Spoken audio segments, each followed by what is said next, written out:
Hi. Please have a seat. Oh, thank you. This is for you. Thank you. Thank you. That's for you. Thank you.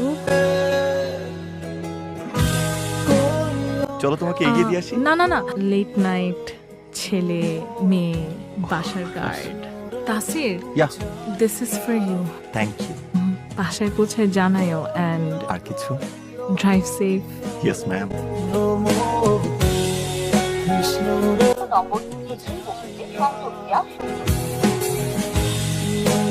Or phone দেওয়া থাকলে already phone দিত, ও শুধু তোমার সাথে time pass করছে। আচ্ছা তামান্না, তোমার কি মনে হয় যে ওর আমাকে দেখে পছন্দ হয় নাই এই জন্য এরকম করতেছে? তুমি আর বাসার অ্যাড্রেস জানো না? বক্সটা কই ডেলিভারি করছিলা? ওর বাসা না, ওর ফ্রেন্ডের একটা নাম্বার দিছিল নীরব। ফোন দিব? ফোন দাও, ওরে ফোন দিয়ে জিজ্ঞেস করো অ্যাড্রেস। ওরে না পাইলে ওর বন্ধুরে গাড়াবো।